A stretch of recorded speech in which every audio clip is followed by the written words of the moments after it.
It's 5 o'clock in Pirate Country, and it's time to get pumped up with the P-Man.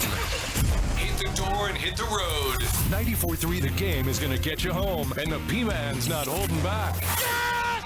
Yes! Pirates win! Pirates win! Bring on the Patrick Johnson Show on 94.3 The Game. Holy mackerel! Oh, my goodness! The flagship station of the ECU Pirates. All right, final show of the week. For the next several weeks, we'll be doing 4 days a week until we get close to football season, and then we will have me for 5 days a week. But it's going to be a few weeks before we do that. Over the next 2-3 weeks at least, we're going to have Best Of on Friday. More on that coming up in a little bit. But as we welcome you into this Thursday edition of the Patrick Johnson Show, we say hello to the rip-roaring and ready-to-go, not weary traveler. He's an eager traveler. Philip the Ref Pilkington continues his international and U.S. tour as he heads to the nation's capital this weekend to watch Burley and the Cards take on the Nationals. No, I'm heading to the capital. I'm heading to the capital of Georgia. Oh, you're going to Atlanta. I'm sorry. Atlanta. I thought my introduction was better. You're going to Atlanta. Oh, so you're going to have you been to the new park in Atlanta ever? No, surprisingly, I've never been to a Braves game, which is weird because it's the closest MLB city that I grew up to geographically by a long shot. And was Atlanta? Yeah, and I've never been to Atlanta. I've been to Atlanta, but not for a baseball game. Only for a football game. Yeah. I've seen a game in Fulton County Stadium back in the day, baseball game. Saw a game in the Turner Field, which is now where Georgia State plays their football games. And I've not been to the Braves. I've heard a lot of great things. Our friend Courtney Layton, who's my colleague on the softball broadcast for ESPN Plus, has been. I know a couple other people. My buddy, the Mad Hatter of Morehead City, his wife's a big Braves fan, so they've been to Atlanta. I've heard great things. Hank went there a few years ago. I've heard great things about it, Pilk, but I've never gone yet. And years ago when I had access to a house in the mountains in Franklin, which is kind of on that tip of North Carolina where with the border over Georgia, it kind of straightens out before it gets to the tip in the west. That's kind of where Franklin is, and you go 15 minutes and you're in Georgia. So it was probably 2.5 hours to their new stadium from there, and I would go there and I just never, of course, Franklin, the home of Mike Houston, but I never went to Atlanta to a Braves game, which I guess is in northern Atlanta, the northern suburbs now. So I look forward to your report. The thing that's kind of interesting, they have built some stuff up around there, but I guess on the interstate, as I understand it, there's not a ton of stuff around there. Like you just kind of happen upon where the park is and all the stuff surrounding it, but there's not a whole lot in either direction. That was at least I think Hank, the last report I got when Hank went, Hammer and Hank Kenton.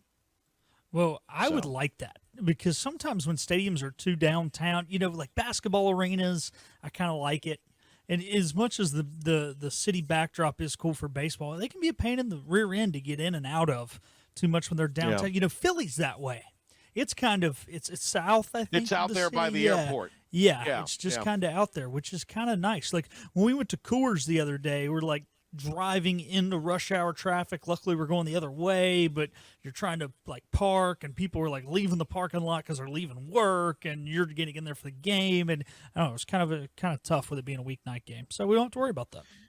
Yeah, Philadelphia has the Lincoln Financial, has where the Phillies play in their ballpark, and the arena for the Sixers and Flyers it's all right there. And like you say, it's south of the city. It's practically across from the airport, and so but they have plenty of parking as a result of that. So I thought that to me, Philly's got a great because it's fairly easy to get out of Philly down to that part of the city proper, or out of the city proper to that part of south of Philadelphia. Yeah, I think that's a great setup. So I'm anxious to get your report back on this, Bill. All right, on how this goes. But have a safe five-page have a book safe report. trip. I'm sure there will be. So what do we have coming up? Today on the show, Kraft's going to be with us. He announced his retirement earlier in the week, effective in mid-September. So Kraft, who is the longest tenured coach on staff for ECU Athletics, will be calling it a career college coaching, track and field. 40 years of the coaching business, 35 at the collegiate level, 19 in Greenville. And we wish him the very, very best as he moves on into retirement. He and his wife, Nancy, looking forward to having Kurt in the studio to talk about that. Tomorrow is a best of. If you missed our Phil Steele interview on Monday, and a lot of people actually told me they had missed it because they thought we were still going to be on hiatus. But if you haven't gone back and listened to it yet on the IBX Media app, which is free for download at Google Play and the App Store, you could go and tune in tomorrow to the show, and we'll have an encore of our Phil Steele interview from earlier in the week. And about a month ago, we talked to Tim Pernetti, who is the brand new commissioner of the American Athletic Conference. I thought that was a great interview with him. There's a lot of the things we talked about are still quite germane now in college athletics. So I look forward we look forward to bringing you the Tim Pernetti interview tomorrow.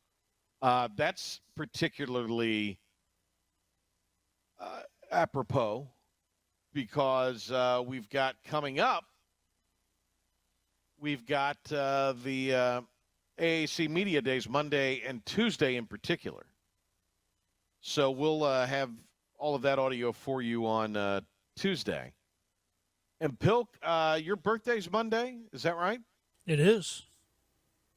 Okay. We're working on Rini and Golia for Monday because Rini's going to be in Texas for the American Media Days. So hopefully we'll get him on.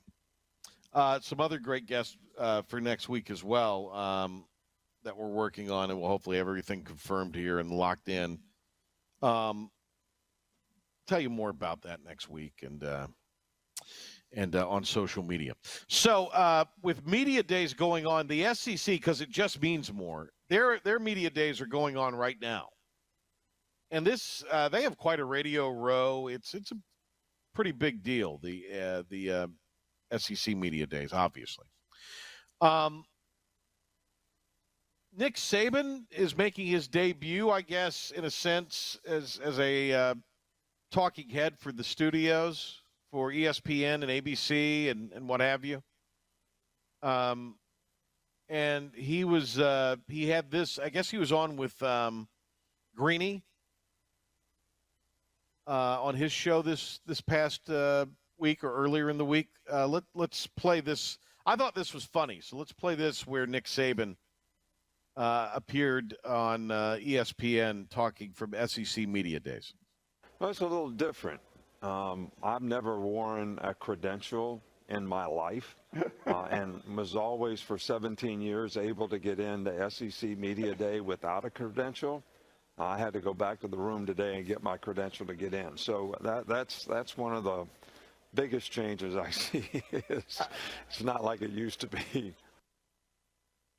I mean, wouldn't you know that it's Saban?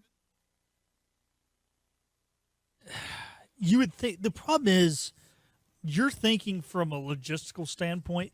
They hire these security guards like off the street. Like the people who are checking you in at like the door like are just Joe Schmo. Like it's not like SEC high up officials that are standing at the door being like, "Yes, sir, you may come in. No, you may not." It's not like that. Like they're just guys off the street. They're not on top of it, is what you're saying. They're not. They're guys there just to kind of collect a paycheck. Yeah, and he doesn't want to get fired, so he does his job, right. And that is Right. This gentleman did not have a credential. Sorry. By the way, I think Saban is going to find, much like Seth Greenberg. Now, Greenberg got out of it after he was relinquished of duties at Virginia Tech and got into TV and has been in it 12 or so years now. You can make pretty good money and not find yourself having to deal with the stress. And I think, Saban's probably getting paid really, really well. And in the off season from your sport, you know what you're able to do, Pilk, that you weren't able to do when you're coaching, especially now if you're still coaching? Well, you have an off season. Right. You'll be able to get on the boat, be able to take a vacation somewhere, tropical or Europe or overseas or wherever. If you have any hobby you wanted to pick up, like golf or whatever, you'll be able to do all that now. I mean, I think Seth Greenberg's got this thing licked and had it figured out. That's why I'm surprised you see guys go back. Of course, they can make, I guess, in some cases, so much money coaching. And but I mean, Greenberg's makes six figures at least. He might be up to close to $1 million now. I don't know. The problem kind is, of stealing it if he were. Some of these guys do it so long, they don't have any time to spend the money. They retire and then they die like a year and a half later. They have time to spend any of the money that they made. Saban was smart to get out when he did. If he's still healthy and he's still going to be connected, and he's going to get paid well for TV. He saved all that money from before. He'll be able to enjoy it, have a good time, and enjoy his life. Bronny James.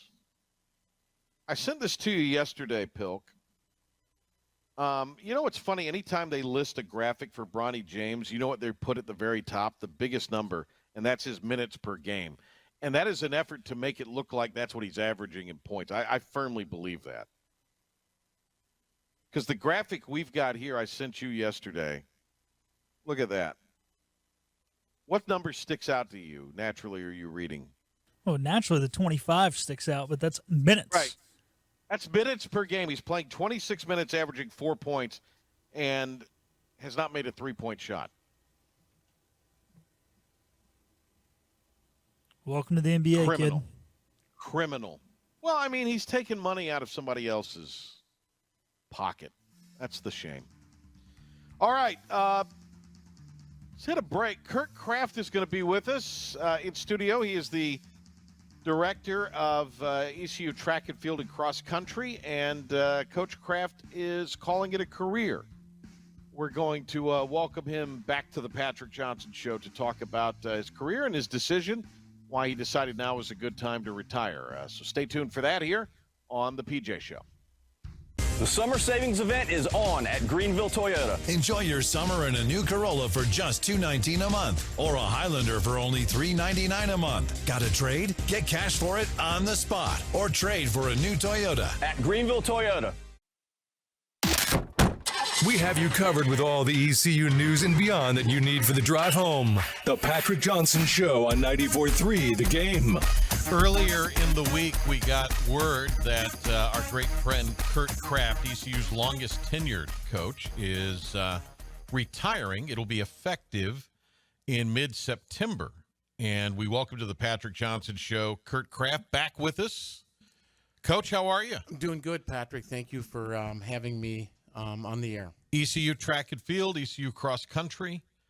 It's nice to see you. Yeah, it's always nice to be seen. So happy retire. So this doesn't start immediately. Most people, when they announce their retirement, it's done. Are you trying to get on the rocking chair tour? What's going on here? Are you doing a little Mike Krzyzewski? No, I met with John Gilbert yesterday and J.J. McGlam, my sport administrator, and these decisions are never easy, as you well know.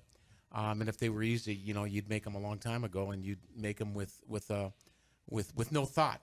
But this was a very difficult decision, and I just felt like that the timing was right. And why was the timing right? Is my wife was a retired school teacher for Pitt County, and she decided to retire in May. God bless her. 40 years of teaching between here and Nevada. And then secondly, my mother, God bless her, she's going to be 89 in September. She was born in 1935, and her health is we need to pay attention to some things there. Sure. And then lastly, my two daughters and my grandchildren. So those were the three reasons, and that's what I told John, and he totally understood that. So to your question about a date, we just felt like that there was something magical about the 15th. It's a 2-month window. Yeah, gives them 60 days. Yeah, to help. Transition on whatever we choose to do, answer questions, be there for the team when they get back on August 19th. Right. Be able to, say goodbye to them in in a more personal atmosphere. Because you recruited versus- all these kids. Yeah, absolutely. We've got, I think 34 new people coming in between men and women. We've got all these returners coming back. We've got a roster of like 57 women and 27 men. And so we did a Zoom call last night. The first thing I did was I met with John and JJ, John Gilbert and JJ McGlam. And then secondly, I met with my assistants. And then thirdly, we did a Zoom call at 7:30 last night because I wanted the team to hear it from me and nobody else. And so here we are today. So all day was spent on forecasting and letting people know. And again, Kirk Kraft is with us here in the studio. ECU's venerable track and field coach and also cross country coach. He runs the programs. I mean, you're actually you're the only coach that touches all three seasons with what you coach. Health wise, you're good. Oh, absolutely. Yeah, absolutely. There's no issues there. Knock on wood. Right. But, got to clean some things up, but we're good. Yeah, well, we all do. Yeah. We all do. So, Coach, let me ask you a little bit about, 19 years as the head coach. That's correct. And how many at ECU total? Okay, 19 here at East Carolina Okay, 19 University. at ECU Yep, total. got hired back here in the fall of 05. Okay. Terry Holland and Rosie Thompson. God bless Terry Holland. But he's the one that gave me an opportunity here. But 19 years here. And then I spent 15 years at the University of Nevada, Reno, in Reno, Nevada. Right. And before that, Nebraska. And before that, North Dakota. I was a high school teacher coach. So, there's always a good way to remember how long I've been coaching. It's how long I've been married. I've been married for 40 years, so I've been coaching 40 years. But so I've done this how long have you been the head coach here, though? 19. So all 19. Correct. But you came in as an assistant, though, I didn't came in as the head women's coach in the and Bill fall Carson of 5. was, Yes, sir. And then Coach Carson stepped down in October of 7. God bless him. And then Terry Holland made They me just the put the director of the whole program. You got it. Right. Of the men and women, they combined the two. But Bill Carson was the men's coach, and I was the women's coach, and then they combined it. I see. In the summer of 08. And here I thought I knew everything about Kirk Kraft, but there you go. Coach Kirk Kraft, head track and field coach, cross country coach, joining us here on the Patrick Johnson Show after the announcement was made he'll be retiring effective mid-September. I think in 19 years, you have touched the lives, because, I mean, you're talking about 80 people within the program each year. I mean, that's, let's just say 100 each year. It's a lot of kids that have come through. Well, and John Gilbert made a comment in the release on the ECU website about thousands of lives over 40 years. And I've never counted them. I guess I can do that now that I have nothing to do. Right. But when you count all that money, you can count them, right? That won't take long. But yeah, when you look back at when I started coaching in high school back in 1984, right out of college. I was 7 years old then. You were 7 years old? You're one of the few people I can make feel old. Now Pilkington tells me stuff and makes me feel old. 1984 was my first high school teaching job. Yeah.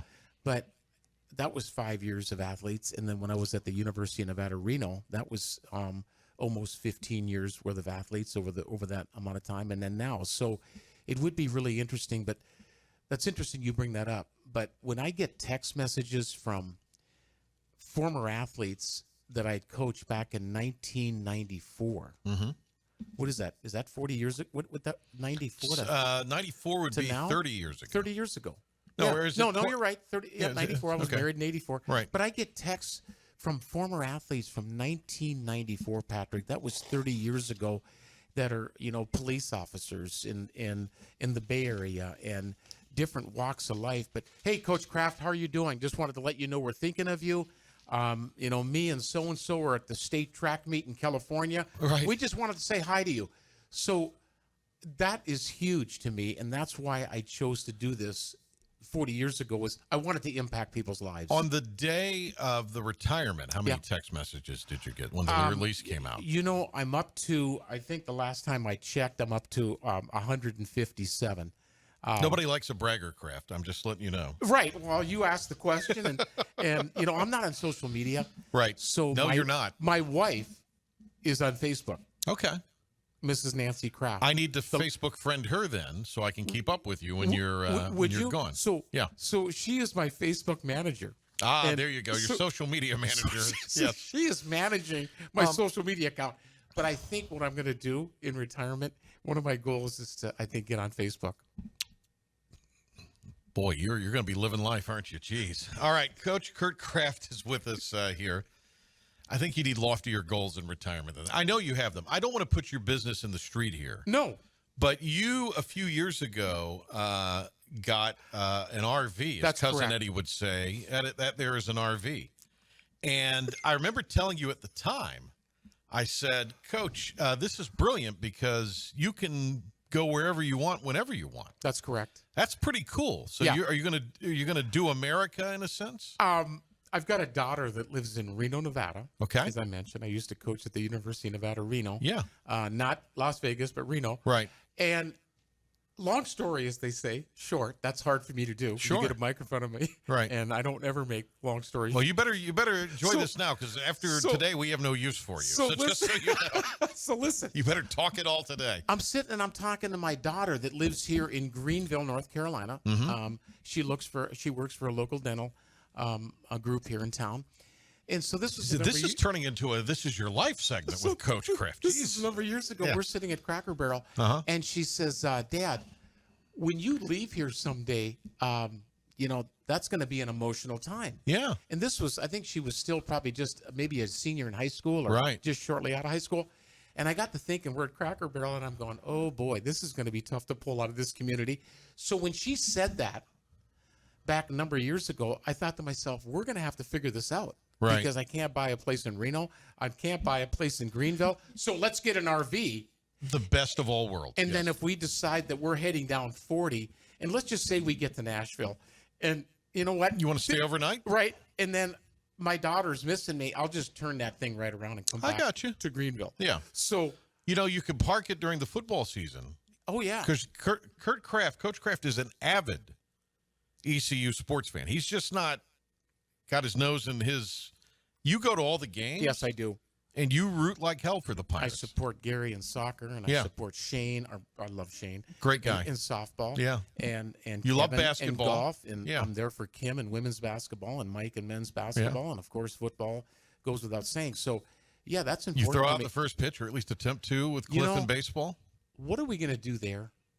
I think when you come back in the spring to watch a series, which you're probably going to do, they need to just have you throw out the first pitch and win it. But you need, now that you're retired, to practice that, because I'm going to be honest with you. The last couple of first pitches were about as bad as that girl singing the national anthem before the home run derby the other night. Gotcha. I didn't see that one. So that must have been bad. She was that terrible, and your first pitches were terrible. I'm taking the gloves off right now. Packard caught me this year. He was the guy behind You the need to plate, work with him. And I had my granddaughter out there. You about killed him. But I really threw this one. It was outside and low. Yeah, you need to do a little better. So what would I be? I say that as your friend. What would I be promoting though if they had me? Well, throw? you're just I'm at that back in- point. You're I'm back in town. You're back in town, and anybody boys you are- owe money to. I'm kidding, of course. But Of course. yeah, that he's That here. would be a time to say. That's a time to catch him. No, but I mean they ought to let you. They ought to let you throw out the first pitch because you are an institution. Well, thank you, Patrick. John Gilbert said some nice words. He did on the release Yeah. about that. I'm going to be missed, and that I'm into the community, and I'm a pirate for life. And so That's what I those were mean. ni- You're a so you ought to be able to throw out the first pitch. I think I'll talk to JJ about that. he'll let you do it. Yeah. Yeah. We'll Or pull some Cliff. strings. Cliff will definitely let you do it. Yeah. Bill Carson. Yes. Let's talk about him a little bit, because he obviously had a huge impact on your life. There's For no those question. that don't know, Coach Carson for 40-plus years was the track and field coach here. Yes. Is that, yeah. Yes. Yes. Here. So I want to that's say he was hired back in the late 60s. sure. And then retired in the aughts. Yeah. I'm going to make a number up, maybe 1968, and he stepped down in 7. It was a 40-plus career that he was here. So, I was honored and blessed to just stay a part of that. Mm-hmm. And, between the two of us, we've got over a half a decade into the institution. So I'm proud that I got a chance to work beside him, and we had a lot of laughs A lot of laughs. His wife still lives in town here. Mm-hmm. And then shortly after Coach Carson retired, he had a cabin up in the mountains in western North Yeah. Carolina. So we got to enjoy that before he passed away. Did that? What other coaches? I mean, obviously you're very close with Gary Overton. He was here forever, and you've been around a while. So, Yep. Who are some of your other buddies? I know you and Joe Dooley are quite close. Yes, you know, what do they say? The last of the Mohegans. Yeah. I mean, there's with me announcing this retirement, Mr. Crumpler in student development. Everybody knows Carl Lester Crumpler Right, and Mr. Carl Lester Crumpler. Crumpler Jr. I Right. call him Mr. Crumpler. It'll always be Mr. Crumpler to me. And then LG Crumpler. So, and then his daughter Ariana Crumpler is on our team. But Mr. Crumpler is retiring. I think his last day is August 1st. Mike Hanley, a longtime employee of the athletic department, announced his retirement. His last day was They come in threes. and then me. So, to your question, you know, Coach Overton, there's I think big guy is Matt Maloney in the Pirate Club. He's not retiring. No, Okay. no. Matt, all right. no. That's how rumors start. Yes. But Matt Maloney is one of the few that Mark Hessert just went out a number of years ago. Yeah. So I'm honored to be even, you know. But these part are of all that group. friends of yours. Absolutely. Mark Hessert and I go to coffee. Coach Overton, I could listen to stories forever with that man. We meet at Panera, and so we've been friends for years. And he used to be one of my sport administrators. He was one of my bosses. Yeah. I answered to him. I got a lot more to ask you about. So we're going to get a break. Absolutely. And when we come back, we're going to have more with Kurt Kraft, who announced his retirement this week. How long have we known each other? I would love to figure. I don't know. We'll figure it out. I mean, I've been around a long time. Not as long as you, but I've been around a bit. I wish we could put our thumb on that. All right, we'll work on that math during the break. And when we come back, more with Kurt Kraft, ECU track and field coach. He announced his retirement earlier in the week. We continue on with more here on The Patrick Johnson Show. Hi, I'm D.R. Alligood. And I'm his daughter, Jessica. For 11 years, we have built quality driveways and parking lots for both your residential and commercial needs. We also offer free on-site quotes to have your custom driveways built the way you want. 252-946-1227. We are Riding shotgun with you on the drive home. It's go time. This is the Patrick Johnson Show on 94.3 The Game. Back on the program, Kurt Kraft and his wife Nancy have been married 40 years. Coach Kraft is a coach for 40 years. He's got a couple of daughters and granddaughters. And a grandson, which is pretty cool. So that's fun. Coach has coached 24 All-Americas here at East Carolina University. So to give a little bit of insight to the track and field and cross country, when you go to the championships, if your athlete places in the top 12, if I'm not mistaken, then they're an All-America. Or honorable mention if they place without a certain number. When you get to Eugene, Oregon, or wherever it is that year, whether it's in Austin or once you get to the finals. They take 24 to the finals. Okay. And the first team, 1 through 8 is first team, Right. 9 through 16 Okay, is second got team, you. and 17 through 24 is third team. Okay. So you get there, you're an All-American. You're an All-American. It's just a matter of his first, second, or Right. honorable. Now, when you get to that, if you take one athlete, that is the representative for East Carolina's team. That's our team. That's kind of like getting to the Final Four in other sports. Yep, that's correct. So if you had 10 people or one person, East Carolina's been there. That's correct. Yeah. That's correct. That's Patrick, a pretty I don't think people realize that's a big deal. And we've had teams at that national meet numbers of times. Right. Tynita Butts in the high jump, Avion Jones in the high jump, Montrell Morrow in the weight, Ryan Davis in the hammer. Just as of this short few weeks ago, we had Sydney McMillan, the hurdler. So when you get to that point, Muzan. Malicia did not make it to the finals. But Muzan was. But she was at the regionals. Yeah. But once you get to that final spot, that is the final And four. one of my favorite athletes of all time, whose name I can't remember right now. Summer Knight. Summer Knight. Yeah. Big Summer Knight fan. Even though I forgot her name.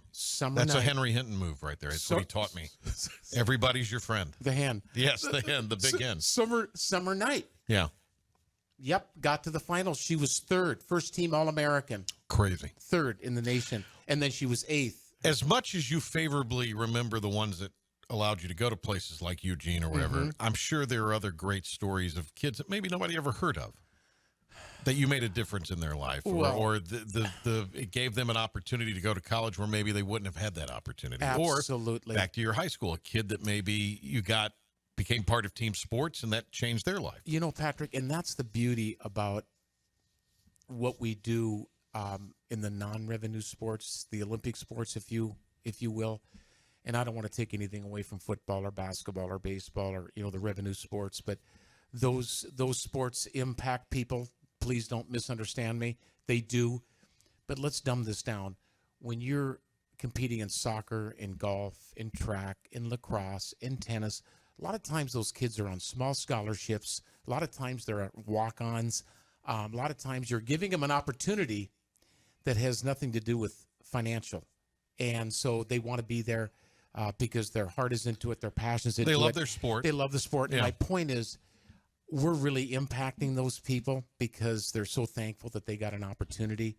And saying that, a lot of time it's not about the scholarship, because in these equivalency sports, these young men and young women are on all kinds of different amounts of money. They're not automatically on a full scholarship. Right. So for them to be out there and doing it for books, that really truly tells you that they love it. And those are the people that I think we've impacted over the many, many, many years that, that don't forget that opportunity. The director of the track and field program and cross country at East Carolina's Kraft announced his retirement, an illustrious 40-year career. That's what it says here on the screen, at least.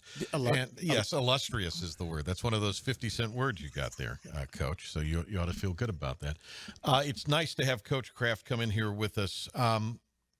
What made you get into coaching? I can tell you that.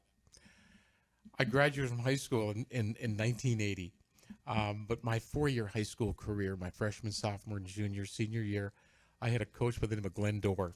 He's no longer with us, but this guy here was really impactful in my life, and I watched him, I observed him, I watched how he treated us as high school athletes and kids, and I knew at that moment that I'm going, you know what, I want to be a coach, I want to be a teacher. Well, in order to coach at the high school level, you have to be a teacher in the building.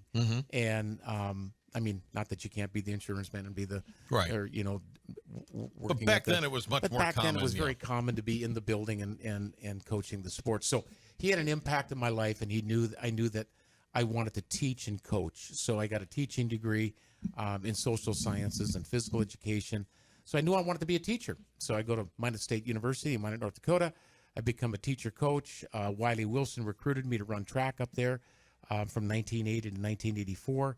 So I just knew at that moment that this was a calling for me and that I was going to be able to impact young people. And, I said to John and JJ yesterday, the reason that I'm retiring now is because not only is it right, but it feels right. I want to leave when I'm still impacting young people. I don't want to be doing this if I'm not being impactful. And I feel like that I've been impactful up to this very second. So I wanted to make sure that I was leaving on a high note and that I wanted to make sure that I was impacting young people.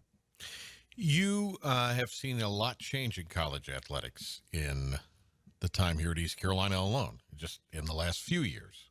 And you follow it. We talked about it. You root for all the teams and that kind of thing. Where are we right now in your? I mean, this isn't what we're doing now. It's not going to be sustainable, is it, in college athletics? I'm just talking on the whole here. Yeah, we all wonder about that. That's the unknown, and there's so many things that are moving, at a high speed with NIL and with Alston money, and with cost of attendance, and now this last lawsuit, this $2.8 billion lawsuit, House versus NCAA. It's crazy. That settlement. So, Patrick, when they say the floodgates have opened, the ship has left, the dock, the cattle are out of the barn, the toothpaste is out of the tube. It's all of that. And, how does it get to the point where we can get that all back to where it was. I'm not sure that we can. It's just a really interesting time on how these student athletes have put themselves in a position now that they're making money, pay for play, call it what you want to call it. But these lawsuits coming in left and right, name, image, and likeness, it's a very interesting time. The transfer portal, loyalty, kids come in January and they leave in May. I mean, they're not even on our campuses for more than 5 or 6 months. So, what happened to the day when you had that starting five that was going to be with you for a number of years? Probably less in your sport, but I hear what you're saying in the revenue sports, and it's kind of bleeding into baseball as well. I'm sure it's bleeding into softball and some of these other sports. It seems like with your sport, there's a little more camaraderie amongst the people, but I'm sure that's changed a lot too. Loyalty. I guess loyalty would be the word. There's a little bit, and I guess that all depends on the culture that you've built, within your teams, but. It doesn't stop short of just, any sport. It's happening in all sports. So, is it sustainable though? Can we keep this up? One wouldn't think so. One would not think so. Is at the way it's going, something's got to give. Conference realignment. One day you wake up and you've got USC in the Big Ten and Washington in the Big Ten and Oregon in the Big Ten. Who would have thunk it? And large conferences, 18 to 20 teams. How do you have? Well, you're a West Coast guy for all intents and purposes. Oh yeah. Did you? I was talking. We talked to Phil Steele earlier in the week. He's like, if you told me 2 years ago the Pac-12 would no longer exist, I'd never. I mean, Pac-12. That's a big, huge. I mean, that's of all the championships. It's historic. Yeah. Yeah, and now it's the Pac-2, and so it's nothing. Let's be honest. It's almost like. It's total disregard for you wake up and you read something new about Florida State wanting to get out and Clemson wanting to get out, and there's doesn't seem like to be a whole lot of process anymore. It just happens. It's like, whoa, that happened. If the NCAA came to you and wanted some advice, either specific to your sport or just specific to how they do business right now, what would be the piece of advice you'd give them? I'm an old school guy, and I'm all about tuition fees, room, board, and books, a full scholarship, a partial scholarship. I'm all about amateurism. I'm all about, loyalty to the university. I'm all about when you chose that place, I'd like to see you stay there for the 4 or 5 years and see it through. That's where I'm coming from. That's what I started with.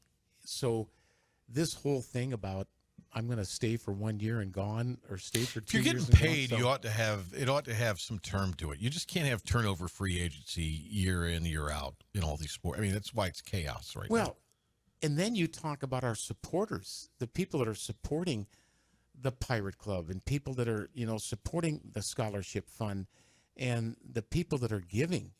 You have to give to the practice football facility. You have to give to the Pirate Club. You have to give to NIL,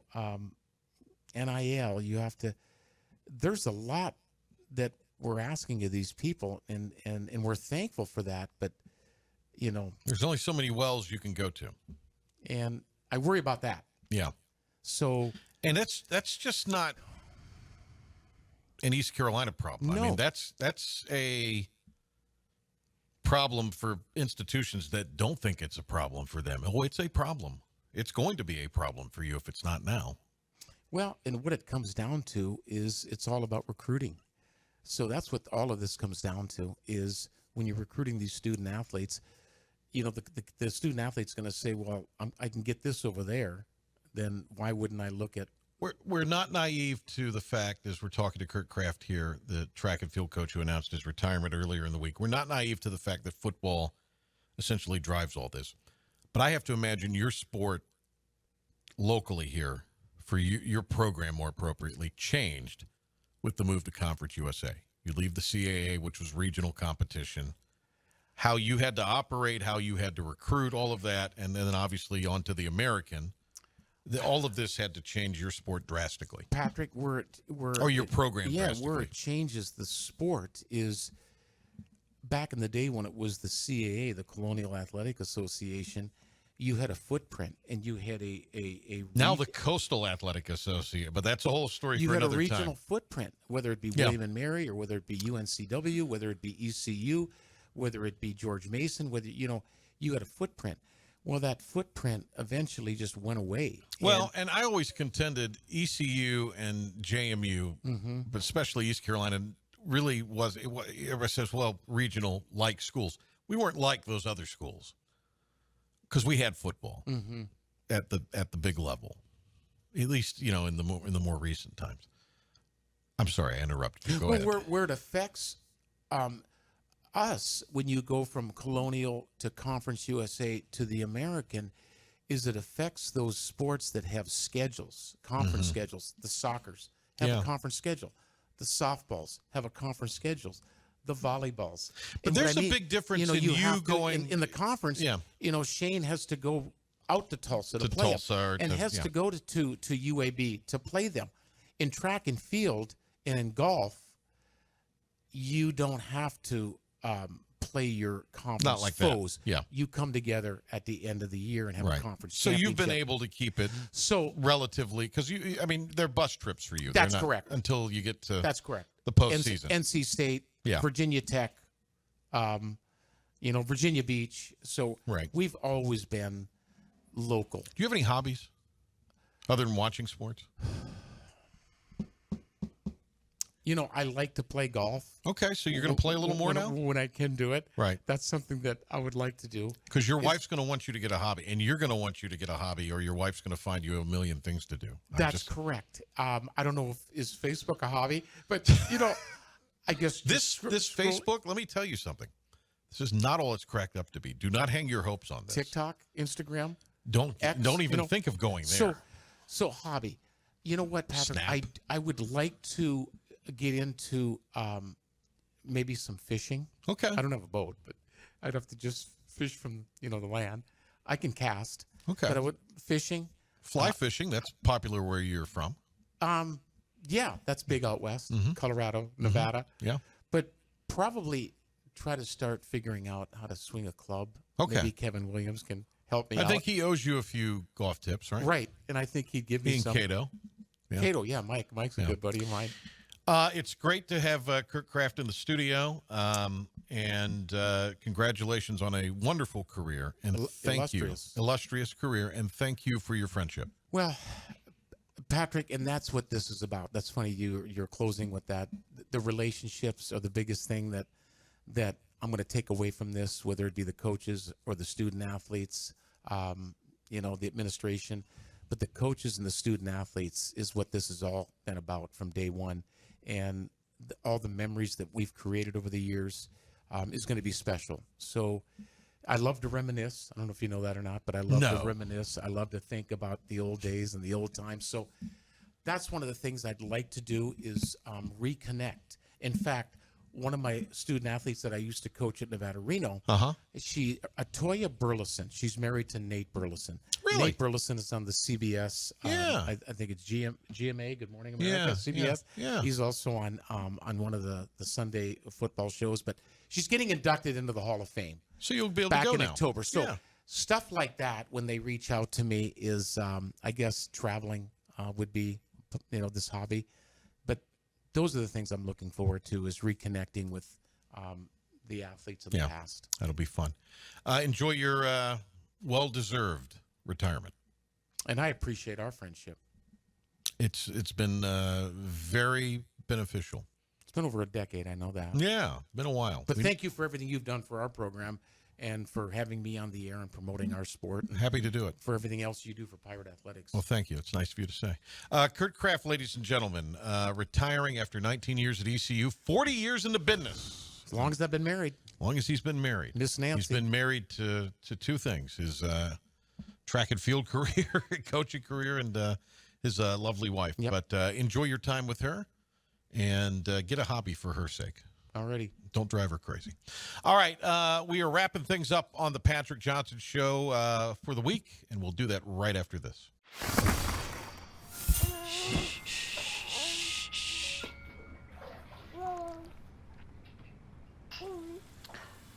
Boom, dum, dum. Get low, get